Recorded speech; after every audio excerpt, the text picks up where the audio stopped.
사도신경으로 신앙 고백하심으로 4월 16일 목요일 고난주간 다섯째 날 새벽 예배를 드리시겠습니다.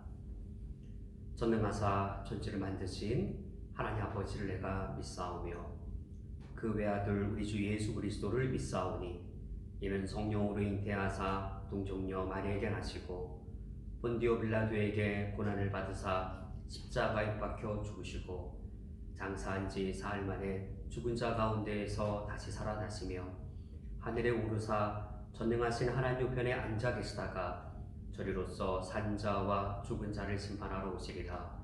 성령을 믿사오며 거룩한 공예와 성도가 서로 교통하는 것과 죄를 사하여 주시는 것과 몸이 다시 사는 것과 영원히 사는 것을 믿사옵나이다. 아멘. 하나님 아버지여, 우리가 믿는 예수 그리스도는 십자가의 길을 가신 고난의 메시아이시오니 그러한 예수 그리스도를 믿는 저희들의 삶에 십자가의 길이 낯설지 아니하게 하여 주시옵고 고난의 길을 걸어가신 주님의 그 삶에 합당한 그 요청을 받아들이는 저희들이 되게 하여 주옵소서. 예수 그리스도의 이름으로 기도합니다. 아멘. 오늘 말씀은 마태복음 27장 45절부터 53절까지의 말씀입니다. 마태복음 27장 45절부터 53절까지의 말씀을 제가 봉독해 드리겠습니다.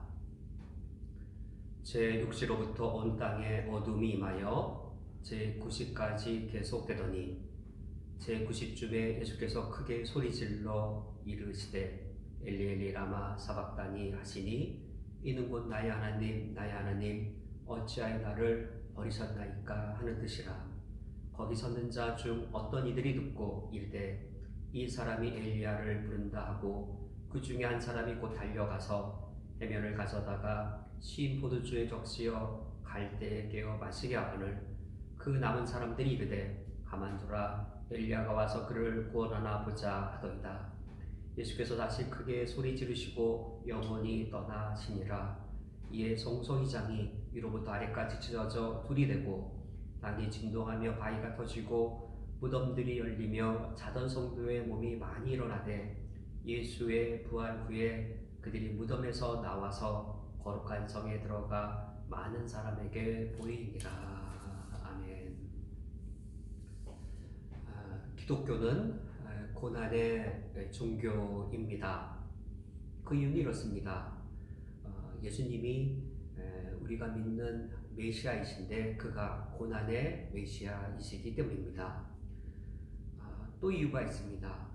고난의 메시아이신 예수님께서 우리들에게 나를 따라오려거든 누구든지 다 자기의 십자가를 지고 따라오라라고 말씀하셨기 때문입니다. 우리의 구주 예수 그리스도께서 고난의 메시아이시고 예수의 제자가 되려면 십자가의 길을 가야 하기 때문에 기독교는 고난의 종교입니다. 우리가 오늘 읽은 성경 부분은 바로 그 십자가의 현장입니다.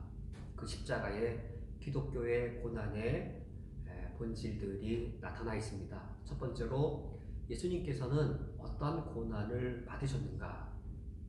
예수님께서 십자가에 돌아가실 때 시각은 제9시쯤이었는데 그때 예수께서 크게 소리질러 이렇게 이르셨습니다. 엘리 엘리 라마 사박다니. 이 엘리 엘리 라마 사박다니란 이 예수님의 외침의 뜻은 나의 하나님 나의 하나님 어찌하여 나를 버리셨나이까 입니다. 이 예수님의 이 외침은 엘리 엘리 라마 사박다니라는 이 부르짖음은 예수님께서 어떠한 고난을 받으셨는지를 보여줍니다. 예수님의 십자가는 하나님께 저주받은 죽음이었습니다. 그것이 예수님이 받으셔야 될 고난이었습니다. 하나님의 저주받는 자리에 가야 하는 것. 그 고난은 세상을 대신하여 저주받는 것이었고 세상과 함께 저주를 받는 것이었습니다. 기독교는 고난의 종교입니다. 그 고난은 어떤 고난인가? 하나님께 저주받은 자들과 함께 저주받고 하나님께 저주받은 자들을 대신하여 저주받는 것, 이것이 예수님이 받으셨던 십자가의 고난이었습니다.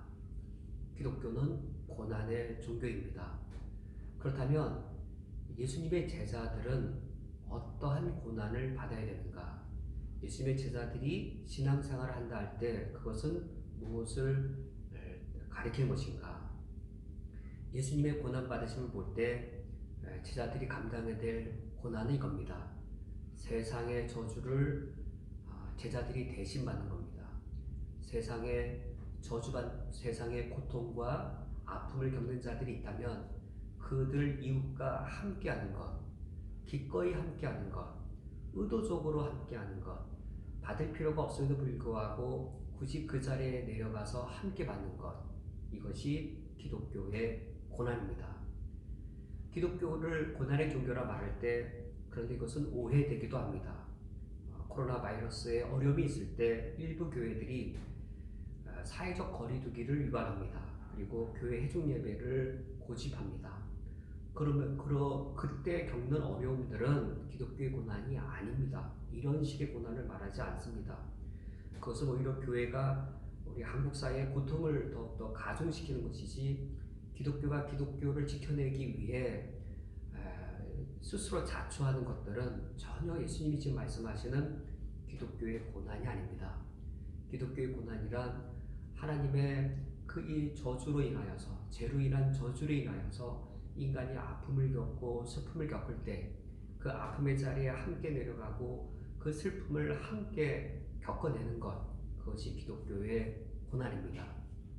이런 고난에 대해 예수님께서는 어떤 태도를 취하셨는가?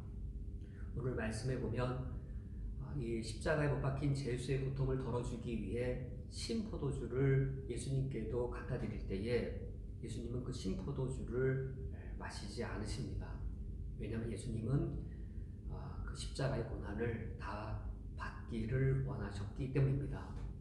예수님의 제자로 우리가 살아갈 때에 때로는 우리들도 신포도주 한 모금을 바라면서 고난이 경감되기를 바라고, 그리고 제자로서 기꺼이 내려가야 될 고난의 자리에 내려가지 않을 수 있습니다. 이것은 항상 우리에게 도전이 되었습니다. 신포도주 그 한 모금도 마시지 아니하시면서 메시아로서의 고난을 다 받으신 우리 주님, 우린 제자로 살아가면서 우리가 적당히 고난받는 수준에서 머무는 것은 아닌가, 우리 자신들의 모습을 예수님 모습 앞에 도전받게 되었습니다. 세 번째로 예수님께서 그 십자가의 고난을 받으심으로 어떤 열매를, 어떤 결과를 이루셨는가? 예수님께서 십자가에서 죽음을 당하셨을 때 성소에서는 휘장이 위로부터 아래로까지 찢어져 둘이 되었습니다. 성소의 휘장이 찢어졌다라고 하는 것은 하나님과 인간 사이에 막혔던 담이 깨어진 것을 의미합니다. 예수님의 고난은 무엇을 위한 고난이었나? 바로 이것입니다. 하나님과 인간 사이에 화평을 가져오는 것이었습니다. 예수님께서 고난과 저주를 대신 받으심으로 하나님과 인간 사이에 막혔던 담이 깨어졌습니다. 하나님과 인간 사이에 원수 관계가 깨어졌습니다. 휘장으로 가로막혔던 하나님과 인간 사이가 찢어짐으로 하나님과 인간 사이에 화평을 가져왔습니다. 바로 우리들의 목표가 이것입니다. 이 세상이 하나님과 화평하게 되는 것입니다. 하나님과 이 세상을 화평케 하는 것, 이것이 우리 교회의 목적입니다.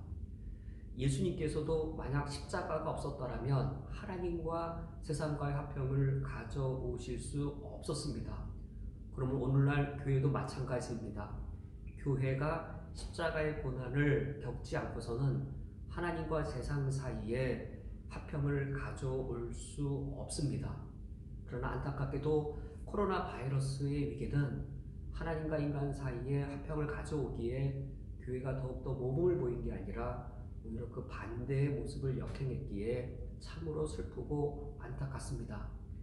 코로나 바이러스가 위협해도 우리는 모여 예배를 드리겠다라는 그것은 기독교가 기독교 자신을 위하고 코로나 바이러스 위협을 통해서도 교회가 모여 예배를 드리면 기독교란 종교 자체는 이기적으로 더 단단해질지는 모르겠지만 세상 사람들 눈에는 신천지와 교회가 무슨 차이가 있느냐, 신천지와 교회는 별 차이가 없는 게 아니냐라는 말이 나오는 시각으로 비춰집니다.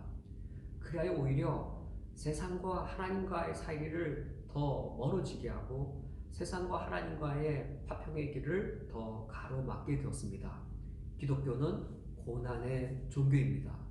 그러나 이 잘못된 고난의 이해가 잘못되어서 기독교가 이기적으로 자기 자신을 존재케 하기 위해 받는 그 고생들은 십자가의 고난과는 전혀 상관없는 것들입니다. 기독교는 고난의 종교입니다. 이 세상이 아파할 때 교회도 얼마나 함께 아파할 수 있을까? 이 세상이 여러 재난으로 인해 슬퍼할 때 교회는 얼마나 함께 슬퍼할 수 있을까? 하나님을 믿지 않는 이웃들이 어려움을 겪을 때 교회는 얼마나 나의 것을 내어줄 수 있을까? 예배당 자리를 비워서 그들이 들어올 수 있도록 기독교의 재정을 풀어서 그 아픔을 함께 나눌 수 있도록 오히려 기독교가 얼마나 함께 아파하는 자들과 함께하고 고난받는 자들과 함께할 수 있을까? 이것이 바로 십자가의 고난입니다. 이런 십자가의 고난을 받는다면 이런 십자가의 고난을 통해서 하나님과 세상의 관계가 화평케 되는 겁니다. 기독교의 교리를 지켜내기 위해 기독교의 예배를 지켜내기 위해 교회가 세상 속에 문을 꽉 닫고 믿음을 지킨다고 세상과 거리를 두면 그런 고난은 그 교회 자체를 지켜낼지 몰라도 하나님과 세상의 화평의 관계를 더 멀어지게 할 뿐입니다. 오늘 말씀을 맺도록 하겠습니다. 기독교는 고난의 종교입니다. 예수님께서 어떤 고난을 받으셨는가? 엘리 엘리 라마 사막다니, 하나님의 저주받는 자리에 내려가셨습니다.